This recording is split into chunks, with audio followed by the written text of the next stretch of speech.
주의 말씀 보기 전에 기도하는 시간을 갖도록 하겠습니다. 기도하겠습니다. 하나님 아버지 감사합니다. 오늘 이 시간 주일을 맞아요. 주님 앞에 나왔사오니 주여 저희들의 심령을 돌보사 성령을 부어주시고 저희들의 생각과 저희들의 마음을 잠시 접어두고 하나님의 생각과 하나님의 마음을 알게 하시고 깨닫게 하시고 보게 하사 주의 큰 구원을 보여주옵소서. 주의 큰 은혜를 보여주셔서 저희들의 심령이 주 안에서 자유함을 누리고 기쁨 속에 살아가게 하시고 오늘 또한 이 예를 통해 주님의 이름 앞에 경배와 찬양을 돌리게 하여 주옵소서. 지금 모든 영광 주님 앞에 돌려오며 예수님의 이름으로 기도합니다. 아멘. 환영합니다. 오늘 참 말씀이 구원이라는 주제죠. 구원이 창조와 어떤 관계가 될까? 참 연관성이 전혀 없게 보이는 단어잖아요. 구원, 창조. 연관성이 없게 보여요. 참 어떻게 구원이 창조입니까? 이런 생각을 할 수도 있는데 사실은 구원이 창조예요. 구원하기 위해 창조되었다.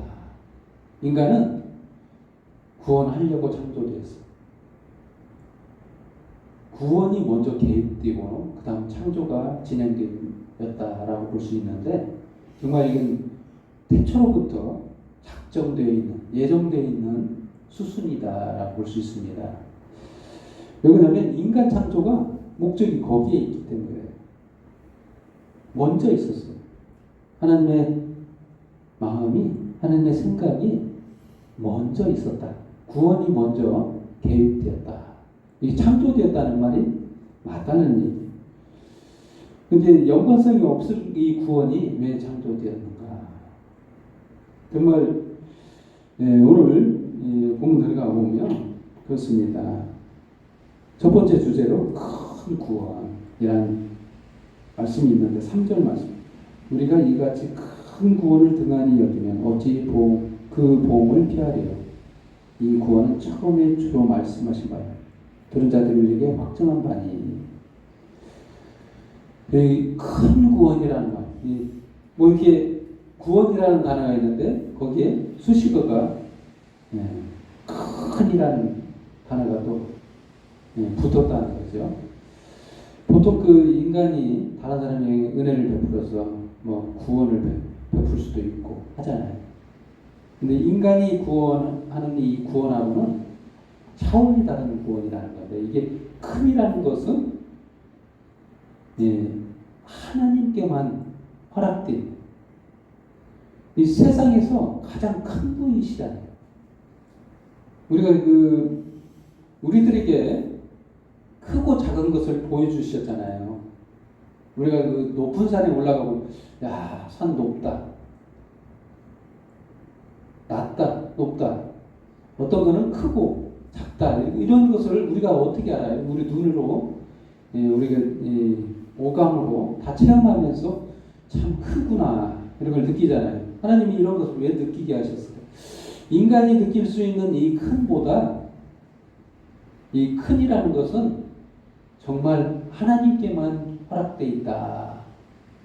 인간은 큰이라는 단어가 수준입니다. 하나님하고는 비교가 안 된다. 근데 이게 이 구원이 큰 자가 붙었다는 거예요.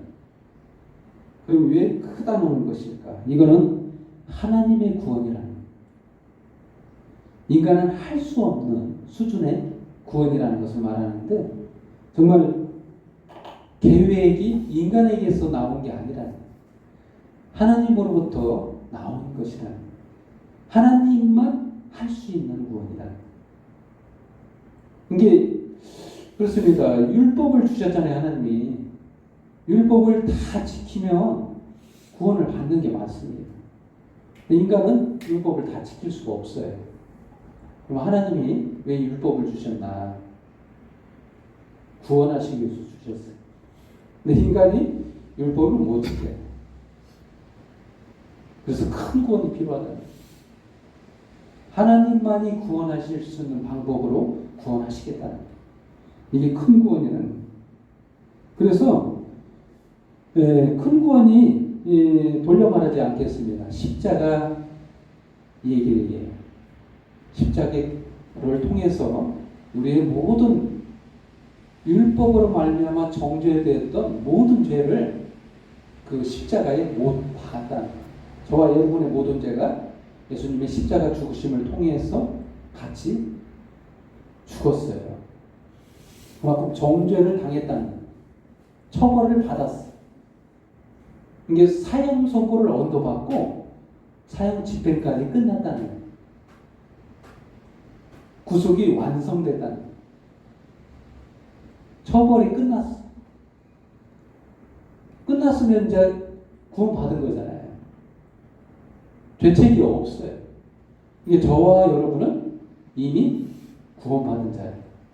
이게 맞습니다. 믿는 자면 구원받은 거예요. 예수 그리스도가 나를 위해서 십자가에서 죽었다는 걸 믿어지면 그게 믿는 증거예요. 구원받았다는 증거예요. 이게 믿어지면. 그것은 성령의 사역을 통해서 믿어지는 거기 때문에 인간의 능력으로 된 게 아니기 때문에. 그래서 4절 말씀에도 그러잖아요. 하나님도 표적들과 기사들과 여러 가지 능력과 및 자기의 뜻을 따라 성령이 나눠주신 것으로서 그들과 함께 증언하셨느니라.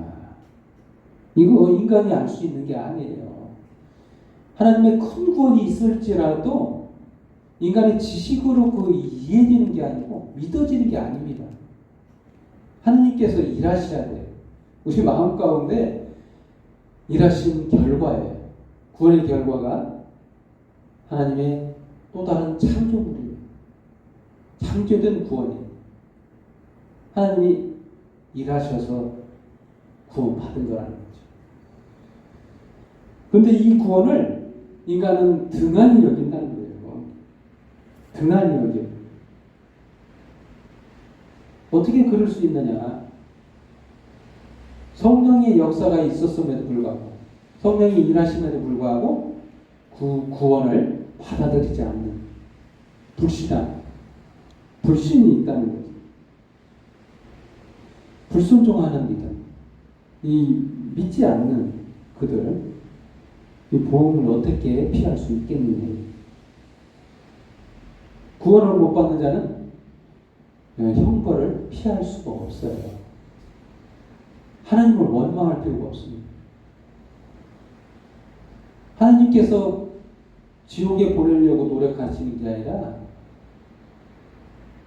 믿음으로 화답하지 않았기 때문인가. 그렇습니다.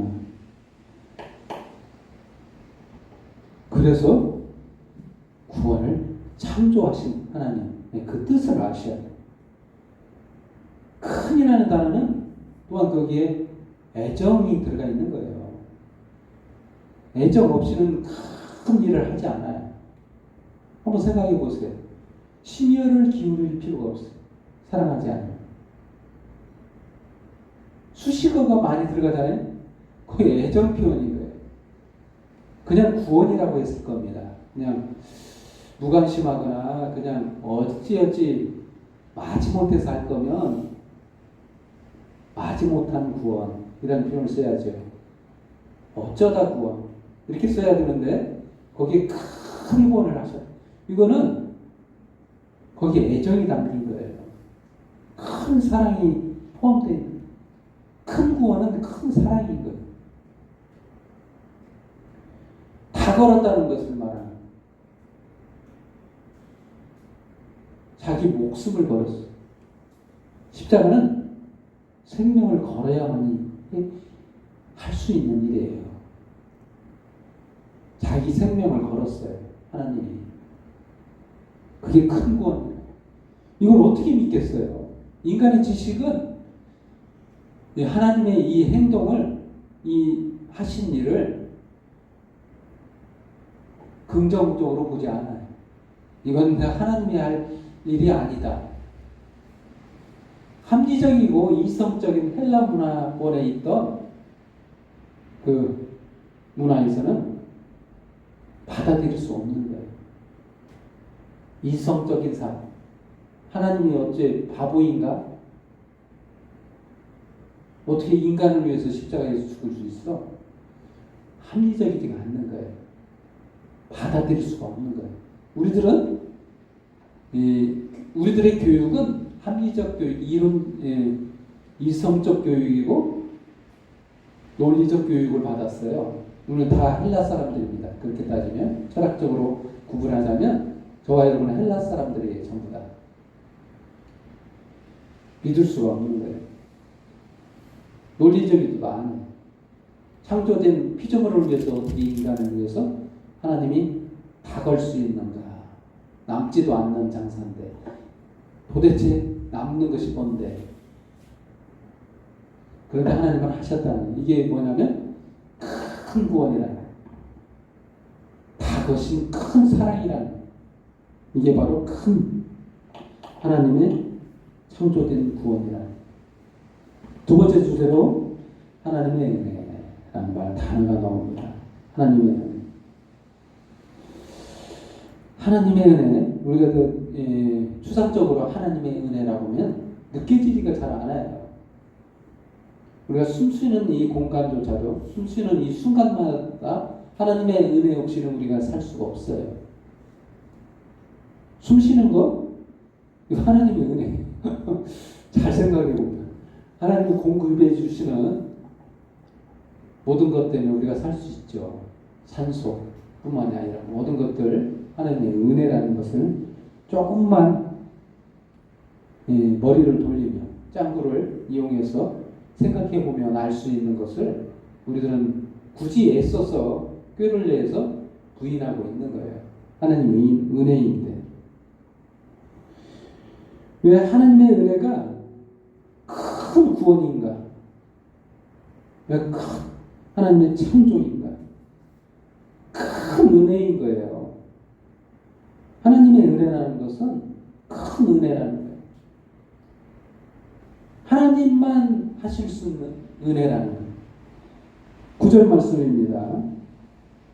오직 우리가 천사들보다 잠시 동안 못하게 하심을 입은 자 곧 죽음의 고난을 받으심으로 말미암아 영광과 존귀로 관을 쓰신 예수를 보니 이를 행하심은 하나님의 은혜로 말미암아 모든 사람을 위하여 죽음을 맛보려 하십니다.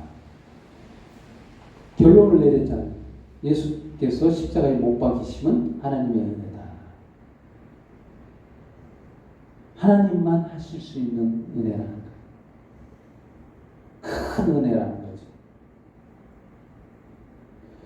구원을 창시했다라는 표현을 썼잖아요. 10절 말씀에 그러므로 만물이 그를 위하고 또 그로 말미암아 말미암은 이가 많은 아들들을 이끌어 영광이 들어가게 하신 일에 그들의 구원의 창시자를 고난을 통하여 온전하게 하심이 합당하도다.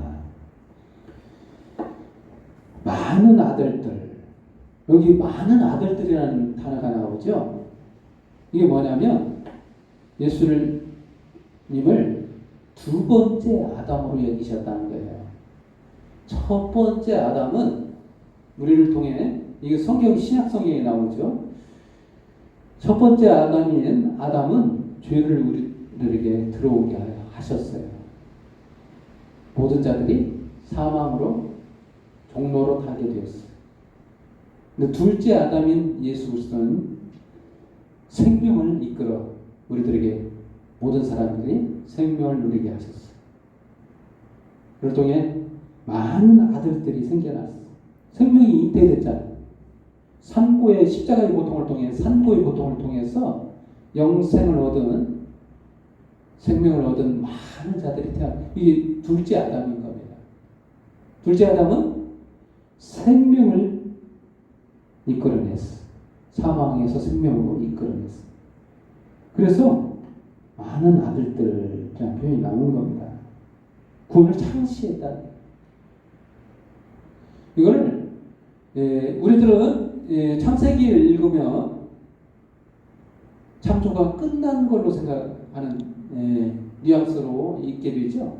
6일째 창조하고 7일째 안식하셨다. 이 창조가 끝난 걸로 하나님은 이렇게 말씀하실 수 있어요. 왜 그러냐면 영원하시기 때문에 창조가 끝났습니다. 하나님의 입장에서는. 우리들의 입장에서는 진행형이지만 하나님은 창조가 끝날 수 있어요. 왜 그러냐면 영원하시기 때문에.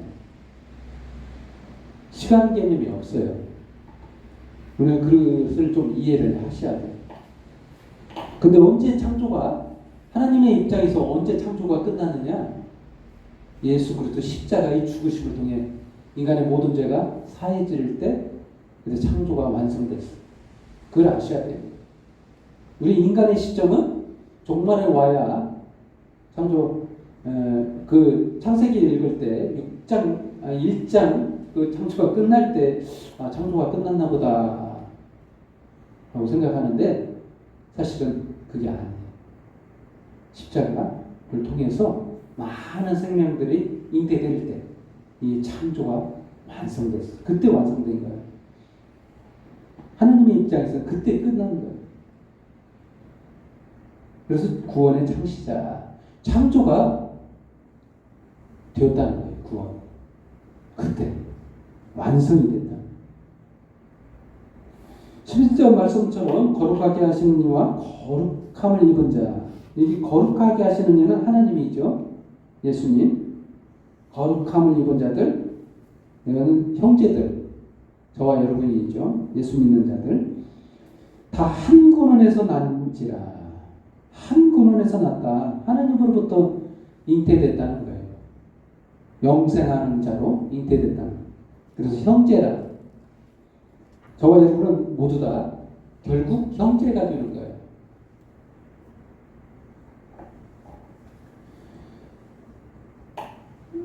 그래서 12절 말씀처럼 내가 주의 이름을 내 형제들에게 선포하고 내가 주를 교회 중에서 찬송하리라 이런 말이 나오는 거예요.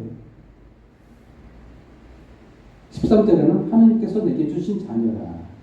이게 모두 다 하나님의 자녀이고 형제이고 하다는 거예요. 왜 그러냐면 둘째 아담으로부터 잉태된 새로운 창조물이라. 새로운 창조된 영원한 영생하는 자로 우리가 새롭게 창조됐다는 거예요. 그래서 창조라는 겁니다. 그리고 세 번째 주제로 그리스도의 자유. 이게 중요합니다. 하나님은 이게 목적인 거예요. 창조의 근본적인 목적. 왜 창조했는가? 창조에는 이유가 있는 거예요. 한번 생각해보세요. 우리들도 인간도 창조성이 있어요. 사람도 하나님의 형상을 입었기 때문에 이 창조성이라는 게 있어요. 무에서 유를 창조할 수는 없습니다. 인간은. 근데 유에서 없던 것을 개발할 수가 있어요. 이게 창조성입니다. 인간의 창조성이 그래서 있는 건데, 그래서 왜 인간을 하나님이 창조하셨느냐? 오늘 본 말씀 15절 말씀 한번 보도록 하겠습니다. 14절부터 읽을게요. 자녀들은 혈과 육에 속하였으면 그도 또한 같은 모양으로 혈과 육을 함께 진심은 죽음을 통하여 죽음의 세력을 잡은 자 곧 마귀를 멸하시며 또 죽기를 무수함으로 한평생 매여 종로를 하는 모든 자들을 놓아주려 하심이니. 여기 두 가지 말이 나오죠. 마귀를 멸하시고 종로를 하는 모든 자들을 놓아주려 하십니다. 이 두 가지 주제가 나오는데 뭐가 목적일까요? 마귀를 멸하시는 게 목적일까요? 아니면 파괴가 목적일까요? 아닙니다. 마귀 벌하려고 창조한 게 아니에요. 목적은 종로라는 모든 자들을 놓아주려 하시니까 이 목적인 거예요. 그리스도인들을 자유케 하시려는 게 하나님의 목적이다. 이게 없었다면 하나님은 계획 자체를 설계하지 않아요. 구원도 창조하지 않습니다. 그리스도인들을 자유케 하기 위해서 창조합니다. 근본 하나님의 창조의 목적이 여기에 있어요. 천사들이 목적이 아니에요. 천사들 어떻게 하겠다, 이게 목적이 아니에요. 하나님의 창조물 중에 가장 위대한 창조물이 뭐냐 했을 때 그건 인간입니다. 천사는 뭐가 없냐면 육체가 없어요. 영은 창조됐어도 육체는 창조가 안 됐어요. 사람은 영과 육체를 같이 공용하는 두 가지를 포함하는 인간으로 창조하셨어요. 근데 하나님은 원래 육체가 없으셔요. 하나님도. 근데 육체를 만드셨어요. 근데 인간과 똑같이 되시려고 예수님이 육체를 입으시고 함으로써 하나님과 인간이 똑같이 되셨어요. 그래서 목적이 뭐냐? 그래서 추가 설명을 하고 있잖아요. 17절 말씀. 그러므로 그가 범사의 형제들과 같이 되시니 마땅하도다. 이는 하나님 일에 자비하고 신실한 대제사장이 되어 예수님을 대제사장으로 세우셨다는 거죠. 백성의 조를 속량하려 하심이라. 그가 시험을 받아 고난을 당하셨음즉 시험 받은 자들 능히 도우실 수 있느니라. 여기 도우려고 하는 게 목적이에요. 죄를 속량하려고 하는 게 목적이에요. 이게 뭔 말이에요? 자유케 하시려는 게 목적이라. 하나님의 마음이 거기에 있는 거예요. 우리가 오해를 할 수 있습니다. 성경을 읽을 때, 구약을 읽을 때 많이 오해합니다. 물론 신약도 읽을 때 많이 오해할 수 있어요. 문자적으로 읽을 때 우리가 헷갈려하는 부분이 많아요. 하나님의 마음이 느껴지지가 않고 오해될 때가 많습니다. 오늘 본문 말씀을 볼 때 어떻습니까? 하나님의 큰 구원, 하나님의 큰 은혜, 하나님 그리스도인들을 자유케 하시는 하나님의 근본적인 하나님의 그 마음은 사람입니다. 창조할 구원을 창조하셨어요. 저와 여러분을 자유케 하시기를. 아멘. 기도하겠습니다. 하나님 아버지 감사합니다. 저희들이 정말 무엇이기에 이렇게 천사보다 귀하게 여기시고 모든 것을 걸고 십자가에서 저희들을 구속하셨습니다. 오늘 이 시간 말씀을 통해 하나님의 생각과 하나님의 마음을 알았습니다. 정말로 고맙습니다. 사랑합니다. 주님 감사합니다. 참으로 주님 오실 그날까지 이 마음 편치 않고 저희들이 주님만 바라보고 주님 사랑 의지해서 살아가게 하여 주옵소서. 지금 모든 영광과 경배와 찬양을 주님 앞에 돌려오며 예수님의 이름으로 기도합니다. 아멘.